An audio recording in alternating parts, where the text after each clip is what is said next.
Okay, dear friends in Dhamma, we are going to start the second question and answer session of this Kalalgoda English medium retreat. So Dilhara is waiting with the written questions or reports. So we will start with the written questions. Theruvan Saranai Bante. Yeah. There are 9 questions today, mainly on meditation. One question is in Sinhalese, so I know we'll have to read give the answer in English for that. Fine. Yeah. The first question. Most Venerable Bante, whilst doing Anapanasati, I was able to observe the following qualities of the breath. The length of each breath, the density, the proportion of air travelling through each nostril, the resistance of each breath, the starting and ending points of each breath. Whilst observing the above, I felt my concentration settling in between my eyebrows, which was engulfed with quite some tranquility. Walking meditation. I have a very baseline awareness with this meditation. It is almost superficial. I always have to nudge myself to become aware of my footsteps. Please advise Bante. Much respect and gratitude. Theruvan Saranai. Yeah, good. So, seems like you are more oriented towards the concentration side, where you are capable of recognizing very subtle characteristics of the breathing, but seems like still not confident in the walking practice. May I know who has written? Yours? Really? Okay. So, any distractions happening during the walking, or are you capable of walking mindfully? Mindful about each and every step, each and every sensation, or you are superficial in the sense, what did you mean? As in Bante, the awareness is like I have to forcefully bring the mind to this moment, the mind gets distracted much more easily. Definitely. So that's the challenge. That's the challenge of the walking meditation. So now it is very much very natural. Now, say in the sitting posture, say we are very much artificially trying to maintain a very quiet posture, and we are asking others not to disturb, and we are trying to find out a silent place, and then we close our eyes. So as much as possible, we are, kind of targeting a very silent environment and a very concentrated environment. But on the other hand, in the walking, so it's very open. So you have to walk while keeping the eyes open, and others are also besides you, and they are also walking, and you have to intentionally walk, that is also there, and you have to see in the front, and there may be various sounds and sights, they are also happening. And while all these things are available, how can I keep my attention on the touch sensation of the foot? So that is the challenge actually. I'm not able to differentiate many fine characteristics of the sensations of the foot also, Bante. Right, fine. That's right. Slowly, as you are, don't worry about those information right now. If you are able to establish mindfulness first, say for example, since all these challenges are there, suppose now you can only conduct only for 5 steps. Now it's a matter of making it 6 steps. It's a matter of making it 10 steps. So likewise, at the beginning, don't worry much about the detail and all these subtle characteristics. Now what you need to do is simply to maintain mindfulness amidst all these challenges. And once you are successful, then you can go to the next step. While you are able to continue continuous mindfulness throughout the walking path, and even while turning back, still you can maintain mindfulness. And if you are confident in that, now it's a matter of recognizing all these subtle details. So that would be the next stage. So, and how about in general, when you are doing various other activities, are you feeling more mindful? Yes, Bante, but that varies. With walking meditation, it's difficult to retain the mindfulness, Bante. Otherwise, in Anapanasati, what happens when you are recognizing all these subtle characteristics? The breath thins out and become non-existent. even like very short breaths, I was able to recognize the presence of it being like it appearing and disappearing. Right. And then I feel like there is like a point which kind of localizes around here, and it sort of settles like on the surface of the skin, like. Right. So rather than doing so because then we are going to another direction to more into the samatha side. If you are taking it to the forehead and concentrating to the center of the forehead, is it happening like that? Yeah, that is where I when it like the breath thins out. That is where I feel the concentration settling, like at the center of the forehead. Forehead, yeah, that is. But now then we are more towards the concentration. So better you are now assume that through Anapanasati you are bringing very much like refining the mindfulness, sharpening the mindfulness. And once that is fairly enough, you can see what are the sensations available throughout the body. So then it is not pinpointing only to the forehead. Rather, the whole body is available as a kind of a lab for you to continue the experiment like. So various sensations are available throughout the body.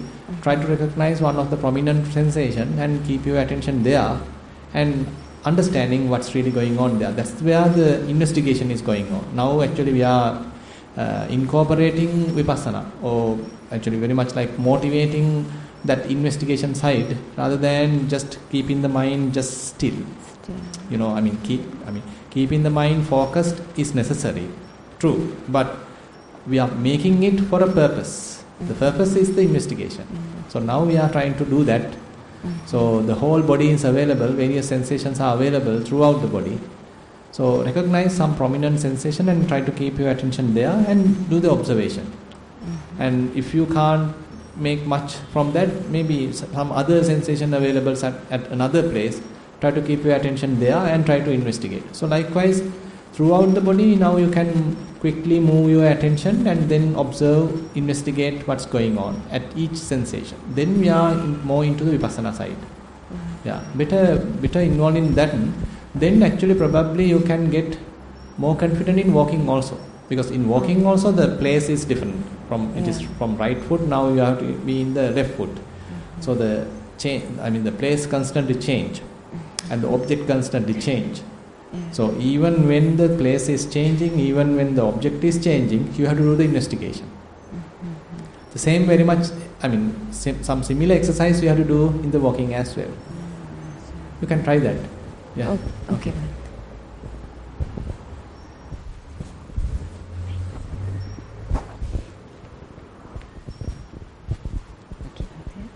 Sitting meditation.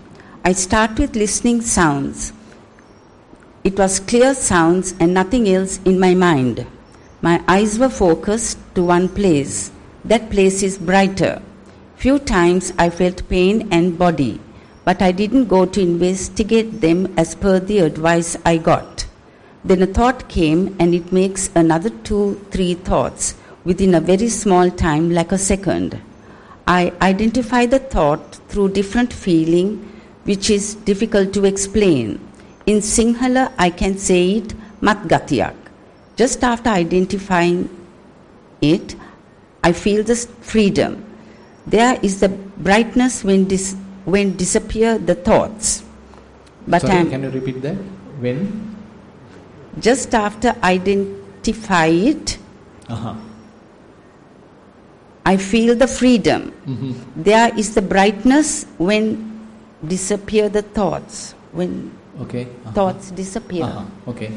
But I am hearing sounds time to time and not in a deep concentration. Theruvan Saranai. May I know who has written them? Yes, okay, fine. I think it's all right. Now, actually, it's not the deep concentration what we are targeting right now. You are being fully aware. Now, it's very much like you are coming to you are making it shallow. The concentration is making shallow. At that time, maybe thoughts are coming, but you are recognizing each thought, but not grasping, not getting deluded by that. As a result of that, allow the thought to naturally fade off. So it's very much like you are simply observing. You are not much doing any kind of changes, so you are not trying to prevent thoughts coming in or avoid thoughts coming in, or you are not pushing them away. Let them come, you are fully aware, but you are not getting deluded. As a result of that, they themselves have the nature to pass away. You are simply being comfortable in the surface level, not in a very deep level. So this is all right. So how long can you be there now?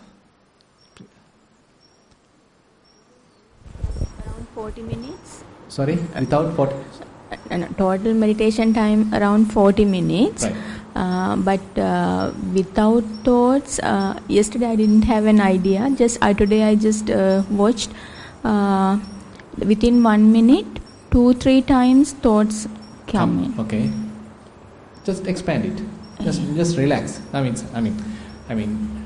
So as we discussed yesterday, so mind doesn't essential to have thoughts. I mean, thoughts are another behavior. Thinking is one behavior of the mind, but mind can be fully aware without thoughts. So we are now reaching that stage.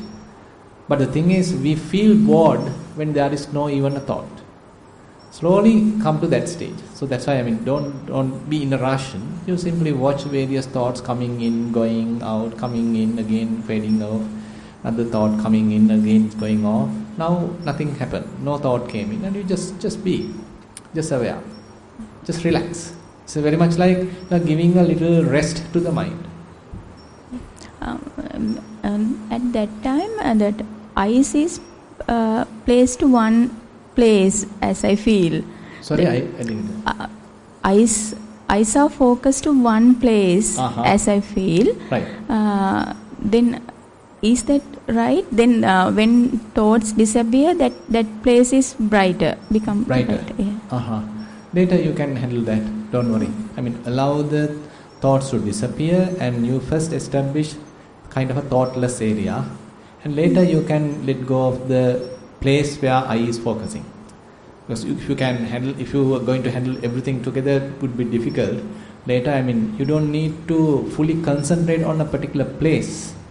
Even a place is not necessary. So we are very much like we are moving towards a kind of unestablished kind of awareness, where the mind is not located at any particular place. It is not focusing onto any object. So it's kind of an objectless awareness. So, but at the beginning you can't establish. You need somewhere to hook up. Later you simply allow it to dissolve. So that mind will be completely free. You can experiment and see. Okay. Yeah. Okay, the third question. Venerable Bhante, when I started meditation, in a while I felt blood pouring from my body, inside my body. And I got scared. Why has it happened? Is it normal? Do I continue the same way? Kindly explain to me. Theruvan Saranai. Blood flowing inside the body. It's normal. If it is not flowing, that's a problem. May I know who has written? Okay. So you observe the blood flowing. She's in the very far. Blood flowing. Okay. Fine. It indicates that now your mind is more associated in the body, and it's quite natural. Sometimes when our concentration is fairly high, so if we are paying close attention to the body, inside the body, certain even the organs can be visible. Sometimes, I am not telling every time, but sometimes even the blood flow might be visible. So that indicates you are fairly concentrated and your attention is fully within the body. That's welcome. So you don't need to be afraid. So every time we are going or moving with a huge machine, many machines are there inside. Blood circulating machine, the pumping machine, breathing machine. Several machines are there. So you are understanding what a kind of a factory we are within. Just continue. Yeah. Thero. Okay, Thero Sanai.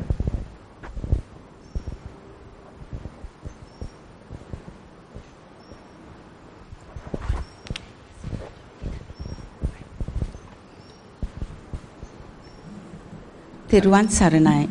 Most Venerable Bhante, this morning's meditation session I had a bad experience with non-concentrating with the meditation of Anapanasati due to disturbing my body sensors by irritating and scratching time to time. At once I thought that some useless and improper words I had with my husband. Samma Vacha is more important in Sila Pratipada to lead to a successive meditation. Am I correct, Bhante, according to this, to the incident I experienced? Theruvan Saranai. Yeah. Samma Vacha important. So basically, as you are continuing, basically improving your mindfulness, so the mindfulness itself will operate like a monitoring process. So there won't be another adult or teacher coming behind you, but the mindfulness will tell, okay, you have to behave well. So you have to correct yourself. At this particular place, you are not maintaining enough mindfulness. At this particular place, you didn't control your words. At this particular place, okay, you are too rush. So you are very much like ignorant. So likewise, very much like a teacher. So therefore, just welcome. I mean, all these type of say complaints coming from within you, it's an indicator. Now mindfulness is operating. It's like to correct you. So the mindfulness, like a good friend, like you to be in a very good path. Say you as a good human being, the mindfulness prefer you to be a good human being rather than a more impulsive character, something like that. So therefore, mindfulness is another process starting within you as an ongoing monitoring process. Constantly it will be with you and telling you, okay, you are doing well, okay, you are not doing well. So likewise, it will do the kind of a monitoring and will justify whether you are doing it properly or you are not doing it properly. So Buddha has mentioned it very, very clearly. In Nagarupama Sutta, so Buddha is telling Sati dovariko bhikkave ariya savako savajjam pajahati anavajjam bhaveti suddhang attanam pariharati. So mindfulness as a gatekeeper, so it will not promote what is unwholesome, and it will promote what is wholesome. So what is happening when you are promoting wholesomeness and we are decreasing unwholesomeness? So you become more and more pure. You become more and more kind of a good person. So suddhang attanam pariharati. So then you are very much like trying to behave as a good human being, not because someone else is talking or blaming or not because of a law or something. Rather, internal request is coming for you. Okay, you just have to do this properly. You should avoid this kind of thing. So likewise, the inner purification starts going on. So if you can remember the beginning of the Satipatthana Sutta, Ekayano ayam bhikkhave maggo sattanang visuddhya. Sattanang visuddhya. So who is doing the purification? So sattanang visuddhya means the purification of the beings. So who is doing the purification? Is Buddha coming and doing the purification? So Buddha has taught the path. So when we are developing the path, when you are developing the mindfulness practice, so this is how the purification is going on. So if you are continuing with something wrong, maybe a mishap, maybe a wrongdoing, wrong thinking, wrong arguments and all these things, so now the mindfulness will come forward and will indicate you, okay, you have lost your temper, you have used a bad word, you didn't behave well. So likewise the purification process is indicating, okay, these areas now you need to correct. So therefore take it positively. Now assume that if you are not having this kind of an instruction, this kind of a blessing, then you are continuing with this whole wrong thing. Till you die, you may be continuing this whole wrong thing, misdeed. But as you are continuing the practice, so the practice will tell time to time, the mindfulness will tell time to time, okay, these areas you need to correct. Now you surrender, you accept it. Yes, I was not mindful. Yes, still, certain areas are there for me to correct. Certain, say, morality, sila, I have to further improve. My words I have to further refine. I further have to purify my mind. So likewise, it's a very kind of a humble humility type of thing. So you are surrendering to your own, say, goodwill, own conscience. your own corrective measures coming through yourself. So therefore take it positively. Yeah. Yes. Yeah.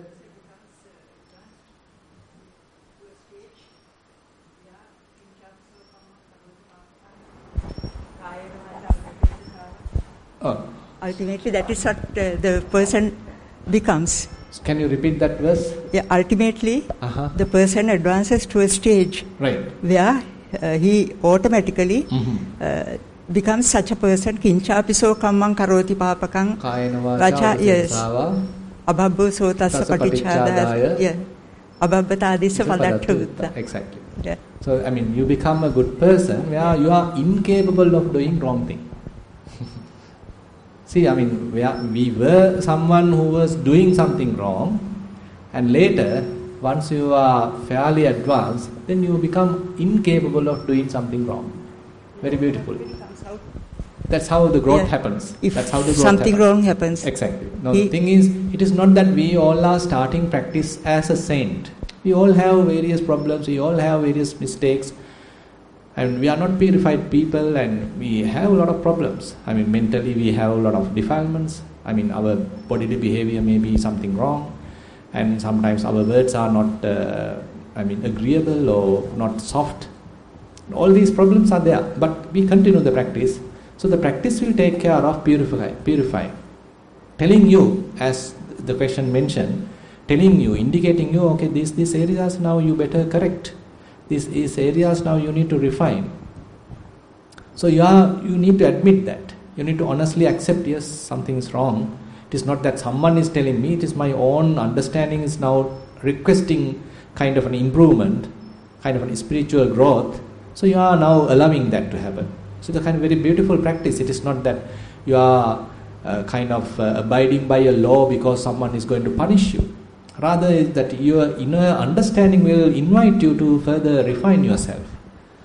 And then you are purifying further and further, and once you are reaching another stage, as she mentioned, so Buddha mentioned, Abhabbo sotasya patichadaya abhabbataditta padasutta. Now you can't even hide things.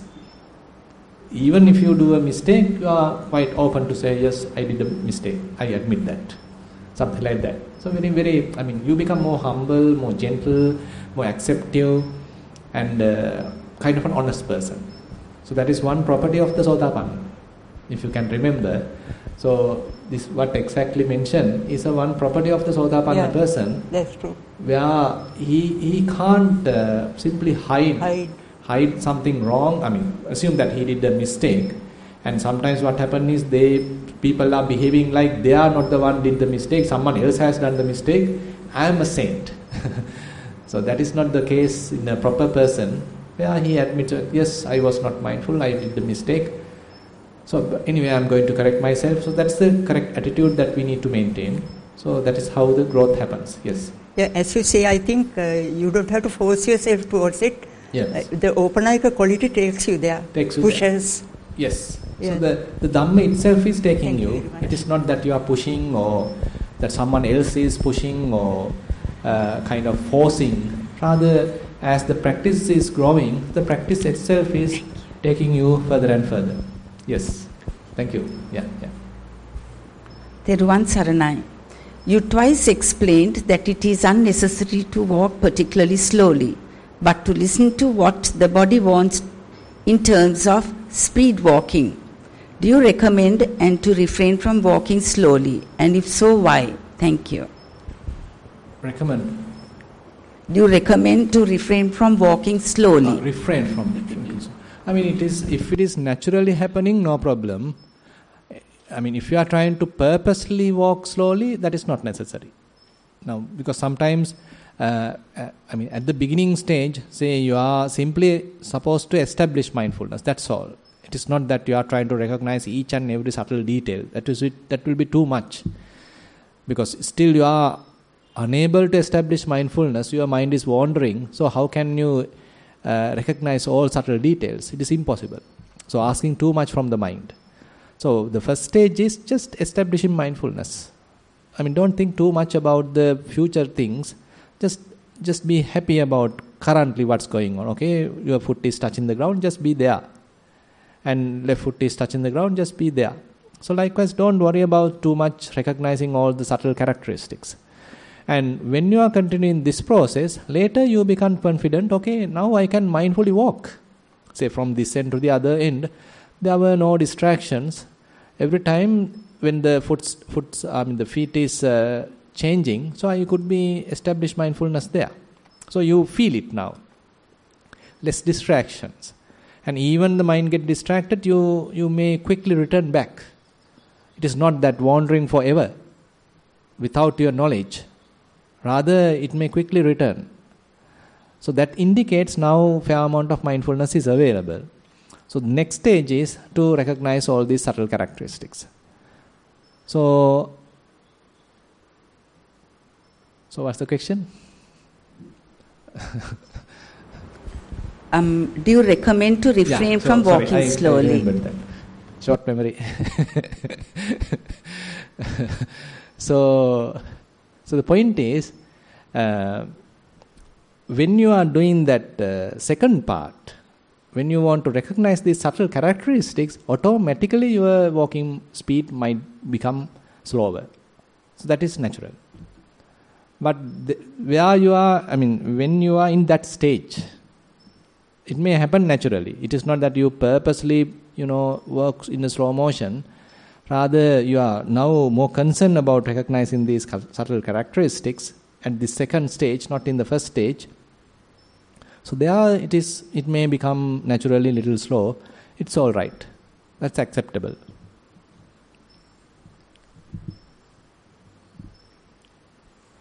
Gauravaniya Swamin Wahansa, what is the major difference between Anapanasati Bhavanaava saha Satipatthana Bhavanaava?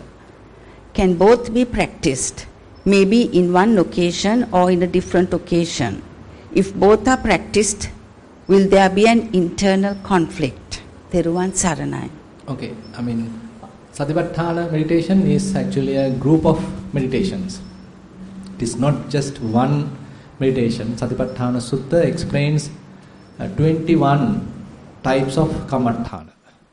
So in the Kayanupassana there are 14 meditation techniques. In Vedananupassana, one meditation technique we can say. Chittanupassana, another meditation technique. In the Dhammanupassana, another 5 kinds of meditation techniques. So altogether 21 meditation techniques are there. So Anapanasati is one of them. So Anapanasati in the Satipatthana Sutta, it is explained as a Kayanupassana meditation. So that is where it starts, Anapanasati. So when you are practicing Anapanasati, therefore at that level you can say you are developing the Kayanupassana. Using Anapanasati you can fulfill the skills that you are developing through Kayanupassana. Then probably you can shift to Vedananupassana, maybe you can shift to Chittanupassana, Dhammanupassana, and you can even ignore Anapanasati. Only at the first stage you have used Anapanasati to sharpen your mindfulness, establish mindfulness, maybe to develop certain amount of concentration, and later you let go of that, but now you shift to another meditation technique and you are continuing. No problem. But on the other hand, Anapanasati can be used to develop all 4 Satipatthanas as well.